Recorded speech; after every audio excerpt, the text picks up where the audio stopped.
Well, good evening. Tonight we welcome a former double Premier's Plate and Championship winner to our channels, a man who played for the club for 4 years after being plucked from the MPL as a young star. Possessed with a huge amount of skill and talent, he became a fan's favourite with a penchant for spectacular goals and free kicks, including a couple of very memorable ones against Melbourne Victory and another against North Queensland Fury. Yes, please welcome this evening, joining us pretty late at night for him, one Mr. Shannon Cole. How are you doing, Shannon? I'm doing well, Dave. Thank you. That's quite the intro. I appreciate that. No problem. It's more than we can do after we showcased that throwback we did a couple of weeks ago, which I noticed you weren't too happy about, but they were good times as well. But just tell us a little bit about what you're doing at the minute and where you are. So right now it's 1 a.m. where I am. I'm in Arizona in the USA, over here with my young family.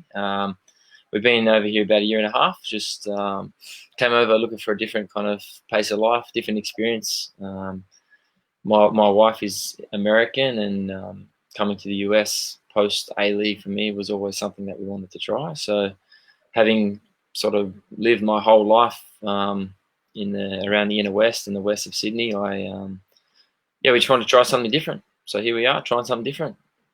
Well, what's life like over there at the moment? Obviously, right now it's pretty chaotic right now. So right now we are under curfew, which I've never experienced in my life. So at 8 p.m. every night, everyone has to be inside their house because of the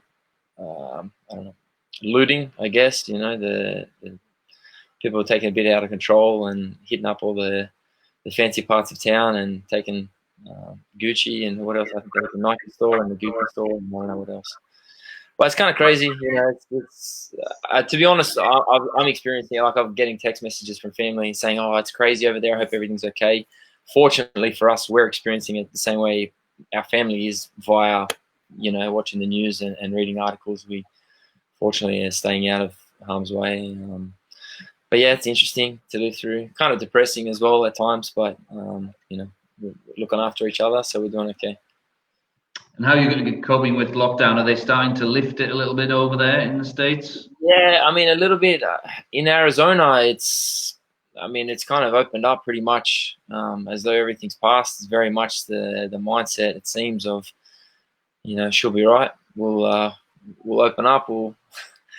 So keep an eye on us, because we may be the experiment that the world needs to see what happens if you didn't beat the virus in the first place and everything opens up. I shouldn't be smiling, really, should I? But yeah, it's I don't know what else to do, to be honest.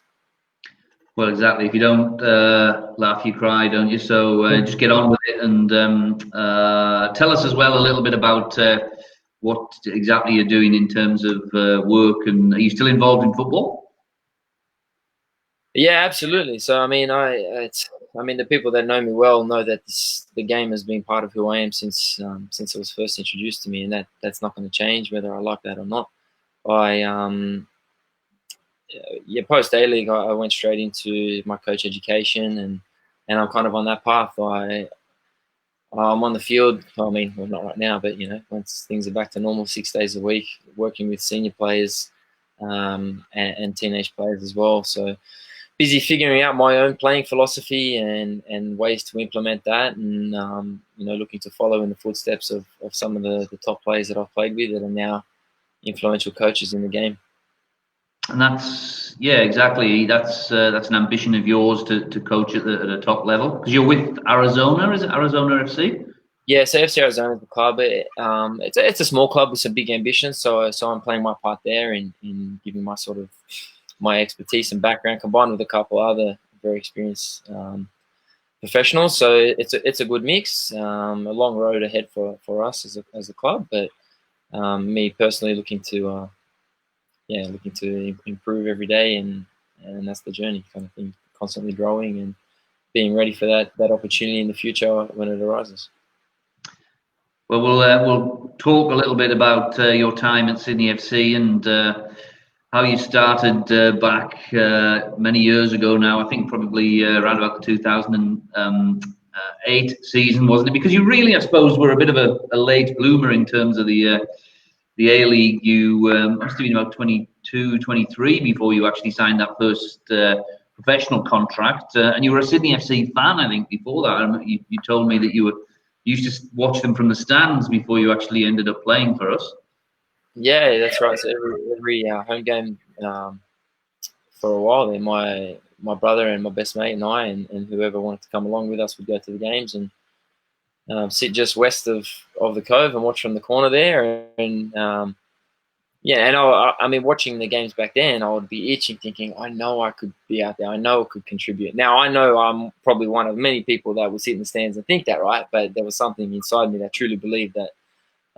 So actually going to the games served a big part in my motivation to push through and become a standout player in the NPL and get a sniff. And I tried with the club a year before. Kazi gave me a chance. Branko Cellino was the coach, and you know, he had positive things to say, but it was a very competitive squad to get into, and there just wasn't a spot available for me. So who were you watching back then when you were attending the games? Who was part of that squad? Do you remember? Yeah. I mean, we're talking early days, right? So Mark Milligan when he was a Sydney FC player, and the guys even that I played with. So Stevie Corica obviously was there all along. Mark Rudin, I believe, he left just before the year before I went to the club. So. And then what was it like to actually go and trial and eventually be in the training base with these players? Yeah, so it was. I mean, the first time I went trial with the club when I didn't sign under Branko, it was. I don't want to say it was intimidating because I'd been so desperate for that environment. But it was difficult because I was there with a number of other players that they were looking at, and so I did everything I could to stand out a little bit too much. I was telling you the story the other day. We were playing a 4v4 at Parramatta Stadium. We were training a 4v4 little possession with extra players on the outside, and I was playing against Popper and Rudin on the other team, and this is funny. Like I'm a small player, right? I can admit that now. I didn't know I was a small player during my career. I didn't know that. I was very unaware of that. I felt like I was a big, strong player. I guess there was always someone maybe a bit smaller than me, so it didn't enter my mind. But now it explains why I probably got I had my fair share of upper body injuries trying to play bigger than I actually was. But I remember I pinched. He won't be too happy with me talking about this, but it's the truth. So I pinched the ball for Popper, and without thinking, obviously, because if I had thought this, I wouldn't have done this. But in a desperate attempt to keep the ball, I had rolled it through his legs. Now, that's, you know, it seems like hard. Yeah, that's fantastic, but it wasn't fantastic. It was a horrible decision, and I knew the next time I got the ball that it had to be one touch, and I couldn't take chances to give, you know, to give him a chance to put me on my backside and teach me a lesson. But one touch wasn't quick enough, and the next time the ball came, it was one touch, and you know, all however many kilos of Popper came straight through me and left me in a heap on the floor. So that was sort of my introduction to Tony Popovic, and to be honest, and I've told him this as well over the years, I was nervous to talk to him about that incident, even like years later when we'd worked together for many years. So I limped around for the rest of that session, and I limped through a game the next night, and then didn't sign, and then I had a year to ponder that week before I got a chance to be at the club again. And under Cozzy, I was very grateful for John Cosmina because I was playing with Sydney Olympic, and I'd had a pretty good start to the season there, and I'd scored a handful of free kicks. And I mean, when you're a young player looking for a sniff, you sort of read everything about you. So I was aware that people were talking, but I was just desperate for someone to have a look at me, and they'd invited me to come and train during pre-season. And then I copped a horrible tackle in NPL, and I was out for 8 to 10 weeks, right when I was invited to come and train with the club during pre-season. So I was heartbroken. I thought it was done. And Cozzy, to be fair, he said, look, we want to look at you, so look after yourself, and when you're ready, come back and train. So, I mean, you can imagine what my rehab was like during that period to make sure I was ready for that opportunity that I've been so desperate for. So as soon as I was ready, I joined the team, and I did the whole pre-season, and just before the first game of the season. They offered me a contract, and the rest we know. Yeah, you joined the club, and within was space of 2 games, really, you made quite an impression. I think we got the goal here at the Central Coast Mariners. Just tell us a little bit about the run up to this particular incident goal. Yeah, this one, to be honest, it was one of those ones where I hadn't had the best game, and not that I hadn't tried and contributed, but it was a tough game.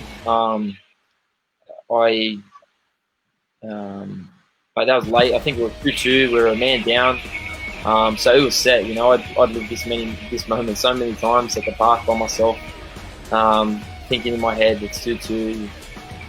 We're a man down. If you score this, you win. You know, so when you actually get to live that moment for real, I remember this moment very well. I remember seeing the ball go in and feeling the silence. I mean, look, you could see the crowd and all that, but to me, it was silence. And all of my sort of big moments that I got to experience in my career were always like that. It was a very quiet and dark and silent moment during the celebration. So I'm very, very grateful that I actually remember that very moment, you know, and a lot from that game. That was the winning goal, yeah? Yeah, so they gave us a 3-2 win, and it was special for me because the week before we played Melbourne Victory at home. It was my first game, and my introduction to the A-League was I got very lucky. Others were unlucky in that there was a few injuries, and Cosmina threw me in and said, "Enjoy yourself, you know, play whatever you see, whatever you want to do." And it was an exhausting game. It was physically one of the hardest games I ever played in my life. The step up from the NPL to the A-League was so significant, and especially in a game like that, in the big blue, it's a big game. First game of the season as well, and I think on about the 60th minute or so, we won a free kick just outside the box, and like we had a top team, you know, very, very strong team. And I was telling you this the other day, Steve Corica, right now the coach of the club, and you know, a legend of the club in every definition of the word. He handed me the ball. And I mean, I don't even know if he remembers this, but he handed me the ball and he said, "Go on, kid, show everyone what you can do." And I was like floored for a moment. But I took the ball and took a breath and hit it really well, and it hit the inside of the post. And I remember being gutted, like, damn it, that was my moment, you know, that was it. But, you know, I got through the game. On my way home, I had to stop 3 times to vomit on my way home from the game. You know, not even joking, just from dehydration and exhaustion. And fortunately, my body recovered, and the next week I was able to play again. But being able to score in that goal and being in a game like that, even though it wasn't a great performance for me, it was only my second game at that level, so I guess you can expect that. But I felt really like I could contribute to a very, very strong team already, and making a quick impact like that, it helped me settle very, very quickly. I in that first year, me and Santa always joke about this. Brendan Santalab, we joke about this for many years. That in that first year at Sydney FC, I was not a very popular person within the change room. Not that people necessarily had an issue with me personally, but I got in a lot of fights on the field, a lot of fights on the training pitch, and that was me, I think, trying to show that I was there to stick around.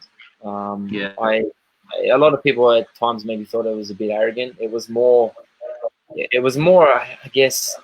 Yeah, my way of showing that I waited so long for this that I'll fight for it, you know, and I wanted to show, and guys that I'm friends with, like I remember having run-ins with Terry McFlynn and Ian Fife and Robbie Middleby at training. Those guys are all friends. I remember one day where me and Middleby got in a couple of scuffles where he kicked me late or brought me down or something, and so I thought, okay, next time you get the ball, and whatever I did next, it was kind of dirty.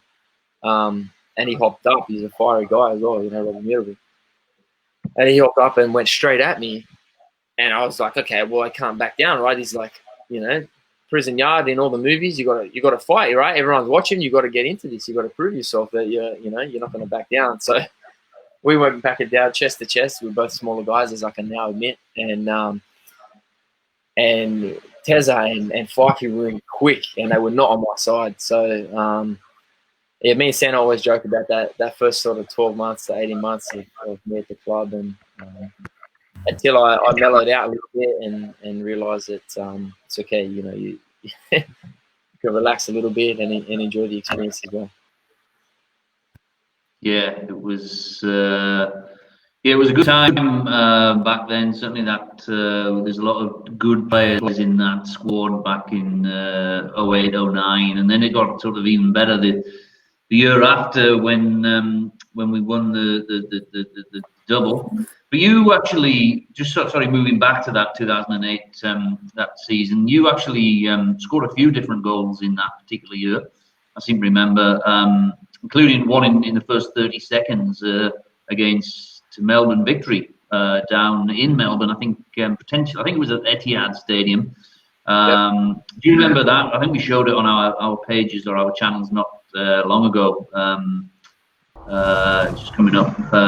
It's coming up right now. The early and the celebration was fantastic as well. Yeah, but watch, this is what I'm talking about. Watch me push my teammates away. I regretted this celebration so much. Look at me pushing everyone away. So it looked like I didn't want to celebrate, right? But I just wanted to do a backflip. I didn't want to kick anyone in the face. But this is a big game. We lost, unfortunately. Brendan Gann scored 2 minutes after, right? So we were 2-0 up after 2.5 minutes. Again, this was another moment where I thought, okay, I deserve to be in these big games. You know, I can help this team. I can contribute. There were some good goals in that game as well. We lost 3-2. I think Archie Thompson maybe scored the winner. Nicky Ward scored a rocket straight past me over my shoulder, which I got ripped apart for during training that week. But good goal. Pretty proud of that one. You know, to look at, it's still enjoyable to watch that, and it's one of my favourite games to have played in that. Even though we went down, it's one of the more famous games from back then.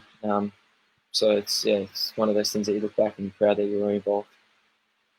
You must have plenty of confidence as well. I think you also ended up scoring I think this was the same season, a goal against Perth. This is a little bit later. This is a little bit later. Yeah, this was a tough game. It was hot at Para. Broski sticking me in there. We scored a couple good goals at them. I think Broski scored the second as well. Hiro Moriyasu was involved in a good goal, that one. I looked quick in that one. That was good. I don't know if the first defenders were like, you know. You got plenty of room to do that celebration that time. And also, I think we've got another one here of North Queensland, which was this was pretty spectacular as well. The one off your chest and volley over. I don't know who the keeper was, but or maybe it was for North Queensland at the time. Can't quite see him, but yeah, I can't remember. Yeah, I remember. Yeah, this was one of those instinctual things, right, that you do on the street and at the park over and over again, and do it so many times to pull it off in the game. Obviously, it all happens without thinking. I remember though, during the video session during the week, we looked back at the game, and Vidislav Levichka, which showed the goal and then showed my celebration where it was kind of just walking and looking off into the crowd. And he was like, "Yeah, you look surprised. We were surprised too." You know, yeah, it was a good finish. Very memorable indeed. Amongst a few of your different goals, but I mean, like I said before, you had that first season with the club, and then obviously Cozzy left, and Vitcher came in that second season, 2010. Was there an element of nerves that about having a new coach come on board? 2009, 10? Not nerves. It was kind of exciting. The club made a really big deal out of it, and he flew. The first time we met him was in China. We went to China to play Shanghai Shenhua, and Papa guided us through that. And he met us there in the hotel, and he's a really warm person, right? So he was very excited to meet everyone, and he knew a little bit about everyone already. So he made each player sort of feel that he'd done a bit of homework on you already. And, really positive. Stay positive was his big saying, right? So yeah, you walk around making a little plus sign, a little positive sign all the time. Stay positive. That's his thing. So, no nerves. Just a thank you to Cozzy from me for giving me a chance, and good luck, and then move on to the new coach. And it's part of the game, right? That we're in, is that things are always changing and evolving. Players go from club to club, as the Sydney FC fans know. It happens. Yeah. And it was a very successful first year for Vichy, that, wasn't it? You were, you were playing with some legends of the club: Aloisi, Corica, Clint Bolton, Colosimo. Hayden Fox was around that time. Broski, Mark Bridge. Stu Mashalik in the middle, Tezza in the middle with him, Carol Kissel, yeah. It must have been a tough team to get into. I mean, you played potentially at the position that I don't know how comfortable you were playing at fullback that season.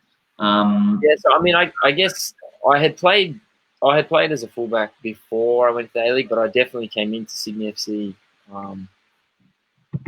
I mean, at least that first season, I was used a lot out wide and as an attacker. But the names you just listed, right? The attackers in that squad, the killer bees, right? That's what they used to call them, Broski and Bridgie and Aloisi. It's a lethal front three. So I played at right back pretty much that whole season, that 2010, and it was such a strong squad. Colosimo and Stefan Keller at the back, and it was such a strong squad that just to be on the pitch pretty much every game, to be on the pitch and contribute to that team, it was a truly strong team, like a dominant. We didn't dominate the league so much, but I remember thinking I used to get nervous, and I think all players get nervous as part of preparing for a game. It helps you, I think, perform better, right? If you feel nervous, it switches you on into that game mode to help you get in the zone. But I remember walking out with that team in that 2010, and every time I felt any nerves, once I got in the tunnel, I always made sure that season, not always, but I remember quite regularly standing to the back of the line so that I could look down and see my teammates and read the names on the backs. Because I know when I saw Bros, Bridge, Corica, Aloisi, Colosimo, when I saw those names, I said, there's no reason to be nervous. Because if you're nervous, the guys are on the other side of the team. And that was a big thing for me that year, was to look at how strong this team was, and to know that we were sort of we were in that in that fight together, and it was very, very comforting feeling to know that that's the group that you were going into battle with. That's something I've never really spoken about with anyone, but that was definitely something I did before every game as we walked out, was to look at the names on the shirts of my teammates and remind myself exactly how good that team was. So how did that affect you in the grand final then a little bit? Because obviously we'd won the Premier's played on Valentine's Day, and with Kissel and Aloisi scoring. But then obviously we had to go into the grand final without Corica and Aloisi. Was there any worries that the grand final in Melbourne might not have gone our way beforehand?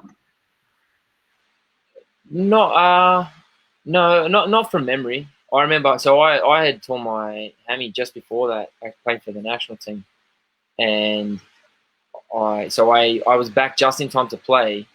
I was definitely still a question mark.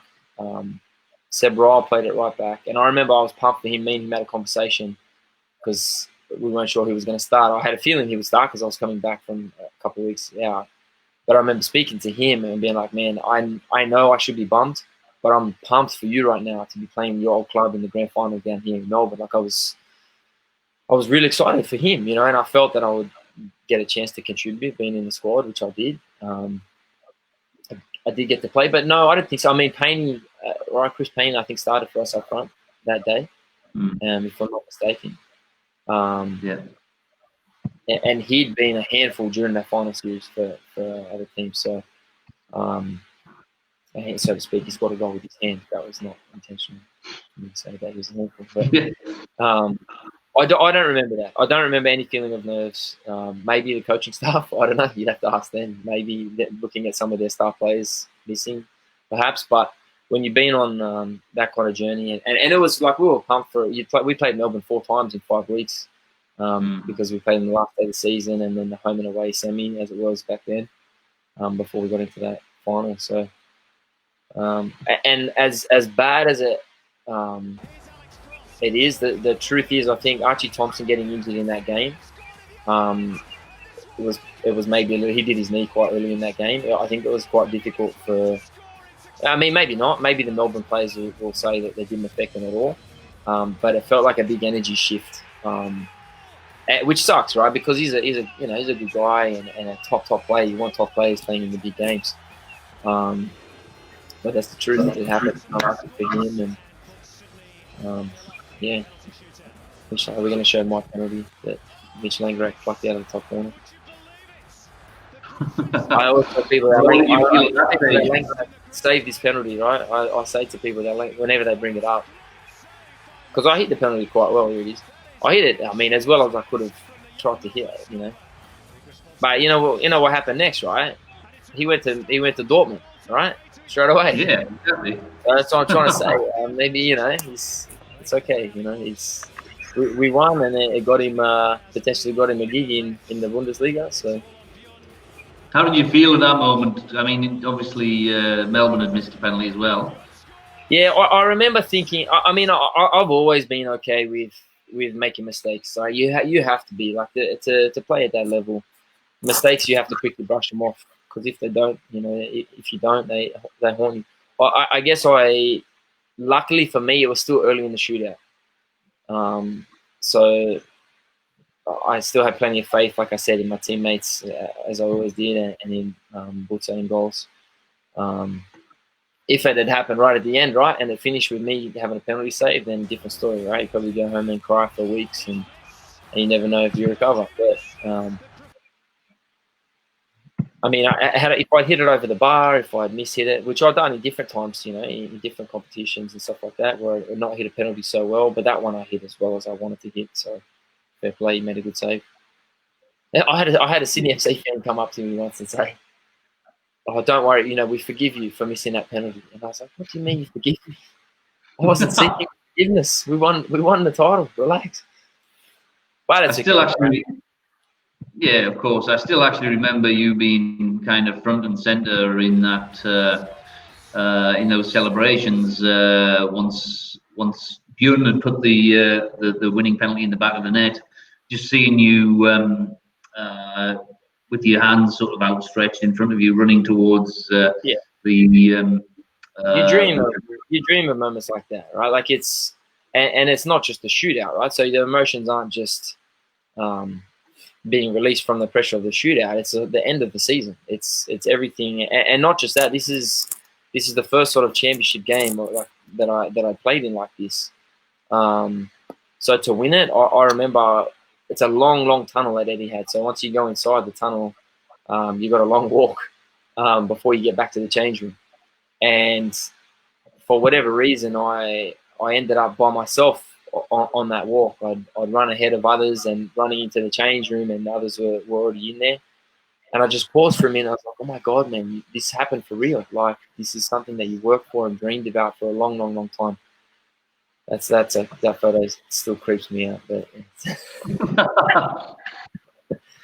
but yeah, it's safe to say that we don't know each other. Just so people know, me and him do not know each other. It's just it's where I ended up and where he ended up, and that's when the cameraman hit the button. Yeah, the guy underneath I'm worried about. He's practically coming out with the thing. But no, it was safe to say that's probably one of the highlights of your career. Without doubt, that and obviously winning the Champions League and being part of that, the Wanderers did. Sorry for talking about the Wanderers on here, but that's a big part of my life as well.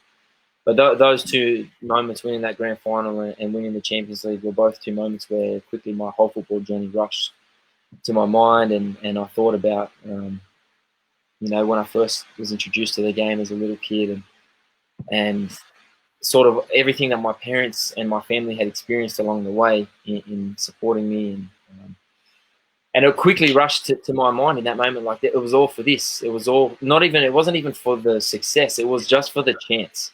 It was for that small chance to maybe experience something like that. And so to then actually experience it, it's a very, very overwhelming and emotional experience. Yeah. And then the next season, obviously, it wasn't a great season the year after off the back of that. But one of the highlights was in the opening match, we were 3-2 down again in a grand final rematch, and you produced this. You remember that one? Yeah, one of those ones where straight off the foot, I knew it was in. And like Pekovic managed to get a hand to it, but I think it was already in the goal. I hit that one quite well. And it is a good example, again, of like, there's some good players on the field for us there in Sydney FC. But to have the senior players and the high quality experienced players that we had to hand me the ball and say, go ahead, try and get us something out of this game. At 3-2 down, you know, very, very late in the game. And I'd just come on 10 minutes earlier. So, yeah, and not the most sort of memorable game for me, only playing a handful of minutes, but it's one of the examples I use now when I coach. If I coach younger players, or even older players, when I'm coaching senior players, and if they want to sulk about not being on the field, if, you know, about not starting a game or not getting a lot of minutes, is a good example of how small time you need to impact the game. Yeah, indeed. And and then after that, one more season, I think the 11-12 season, before you moved on. Obviously, after that, we won't talk too much about where you went after that, but you obviously won the Champions League. I didn't go far. Yeah, you obviously won the Champions League, but that was obviously a big moment in your career. But I presume you still look back quite fondly on Sydney FC, obviously, because they were the club you supported when you first yeah, came. I mean, and the good thing for me now is that I'm not involved, right, in the A-League right now. You know, in the near future, who knows? But right now, I don't have to play favourites. You know, I can appreciate the friendships that I have at both clubs. I spent a very long time at both clubs.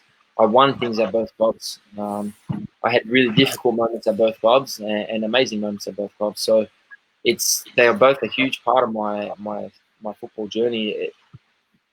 I'm not going to pretend that either one didn't happen just to please people. I'm very, very proud of both my experience at Sydney FC and at Western Sydney.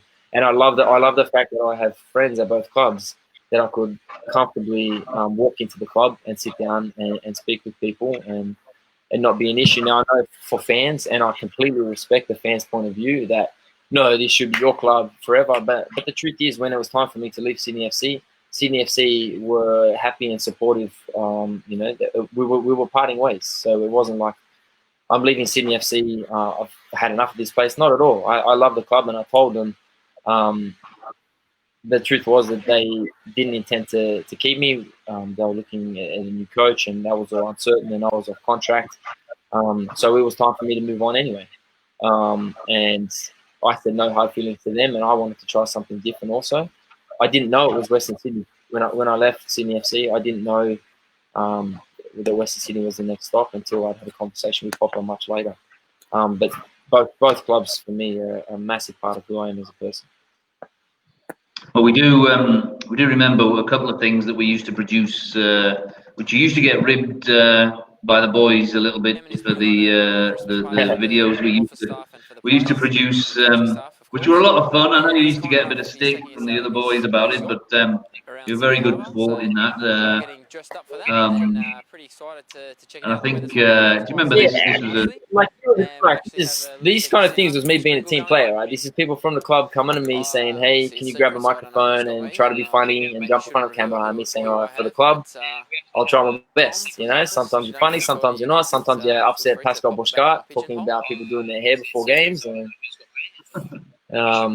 you know, I mean, I try to enjoy myself. And, I mean, the guys that you play with, the people that you're around every day. So you try to have a laugh with it. It doesn't always translate to TV and you know, to the screen. It's not always funny. Sometimes it's funny, but I did my best to be a team player and you know, show the fans a little something different.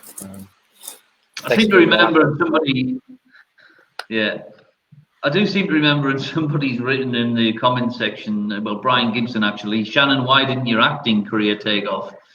Because I do seem to remember that you were involved, or you had, perhaps before you started football, you had an idea that could have been a career for you in acting. Yeah, I went to university for performing arts, and it was something that I really enjoyed and was really passionate about. But the commitment for that and the commitment for football are just both huge. So when I was 19, and I was at university preparing for a show, you were there for some days from 7 in the morning to 11 at night, rehearsing for a performance, and obviously wanting to be an athlete. Like being a footballer was my sole focus, and acting was kind of something that I did because I was okay at it, and I was got into a very good program. So I thought it'd be silly not to take this opportunity. But the more intense that commitment got, the more I realized if I truly want to be a footballer, everything else has to go on hold. And now my acting is now reserved for the living room with stuffed animals and my 5-year-old daughter. Speaking of stuffed animals, that photo there, I don't know what that was about, but I found that one when I was looking through things, and it seems like it was something to do with Chinese New Year, I presume. It was I think we're at Martin Place in the city. Yeah, Chinese New Year. There's some haircuts in that photo, isn't it? Yeah, just goes to show that you were up for everything at the time. Yeah, I mean, I didn't really have a choice, did I? Or did I have a choice? If I'd known I had a choice, things might have been different. No, maybe not. You do what you can, right? I mean, just for people watching at home, players when they're at clubs are asked to do what they can to promote the club and be present in the community, and depends on the club what those creative options are. Yeah. Well, that's great. Thank you, Shannon. I know it's late at night, so we'll let you get off to bed now. It's probably getting on close to 2 o'clock in the morning. So yeah, no, I think it's really nice to talk to you, and I hope everything back there gets back on track and everyone stays safe, and we can start watching people kick the ball around soon. Yeah, certainly. Well, good luck with your coaching career. You know you're always welcome back in Sydney FC, and hopefully we'll see you back here one day. All right. Thank you very much, Dave. Good night. Oh, good morning. Oh, good evening. Night time. Yeah. We're off to bed soon as well. So we'll let you go. Gotcha. Thanks, mate. Cheers.